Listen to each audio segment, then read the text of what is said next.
Hello అండి. Welcome to సాహిత్య Raju's kitchen. ఈరోజు వీడియోలో పొటాటో టోర్నడోస్ని ఏ విధంగా ప్రిపేర్ చేసుకోవాలో చూపించబోతున్నాను. ఈ పొటాటో టోర్నడోస్ అయితే చాలా టేస్టీగా ఉంటాయండి. ఈవినింగ్ టైంలో స్నాక్స్ లాగా వీటిని తినొచ్చు. మరి వీటిని ఏ విధంగా ప్రిపేర్ చేసుకోవాలో విధానాన్ని ప్రాసెస్లోనికి వెళ్ళి చూసేద్దాం రండి. పొటాటో టోర్నడోస్ని ప్రిపేర్ చేసుకోవడం కోసం ఇలా ఆలుగడ్డల్ని ఒక బౌల్లోనికి వేసుకొని సరిపడా వాటర్ని పోసి 2 సార్లు శుభ్రంగా కడిగి తీసుకోండి. ఇప్పుడు ఇలా కడిగి తీసుకున్నటువంటి ఆలుగడ్డలపై ఉన్నటువంటి పొట్టుని తీసేయండి.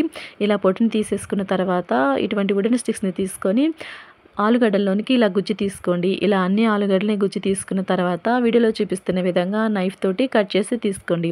ఇలా అన్ని ఆలుగడ్డలని కట్ చేసి తీసుకున్న తర్వాత ఇవి కలర్ చేంజ్ అవ్వకుండా ఉండడం కోసం ఒక బౌల్లోనికి వాటర్ని తీసుకొని అందులో ఒక స్పూన్ వరకు సాల్ట్ని వేసుకొని ఈ ఆలుగడ్డలన్నిటిని కూడా వాటర్లో డిప్ చేసి పక్కకి పెట్టుకోండి.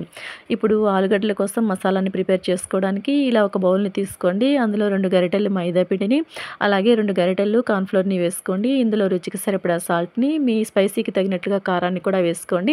ఇందులో సరిపడా వాటర్ని పోసుకొని ఇలా లిక్విడ్ కన్సిస్టెన్సీ వచ్చే విధంగా మిక్స్ చేసి తీసుకోండి.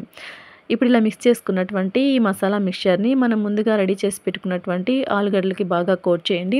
ఇలా కోట్ చేసి తీసుకున్న తర్వాత గ్యాస్ ఆన్ చేసి ఒక బాండీ పెట్టుకొని అందులో డీప్ ఫ్రైకి సరిపడా ఆయిల్ని పోసుకొని ఆయిల్ బాగా కాగాక ఒక్కొక్కటిగా ఈ ఆలుగడ్డల స్టిక్స్ని వేసుకొని అన్ని వైపులా తిప్పుకుంటూ మంచి బ్రౌన్ కలర్ వచ్చి క్రిస్పీగా అయ్యేంత వరకు ఫ్రై చేసి తీసుకున్నారంటే మనకి పొటాటో టోర్నడోస్ అని రెడీ అవుతాయండి. ఇదే విధంగా అన్ని పొటాటోస్ని కూడా మనము డీప్ ఫ్రై చేసి తీసుకోవాలి. ఇప్పుడు ఇలా రెడీ చేసుకున్నటువంటి డీప్ ఫ్రై చేసుకున్నటువంటి పొటాటో టోర్నడోస్ పైన ఒక స్పూన్ వరకు చాట్ మసాలాని అలాగే ఇలాగ టమాటా కచప్ని వేసుకొని తిన్నారంటే చాలా టేస్టీగా ఉంటాయి. ఓకేనండి, చూసారు కదా పొటాటో టోర్నడోస్ని ఏ విధంగా ప్రిపేర్ చేసుకున్నామో.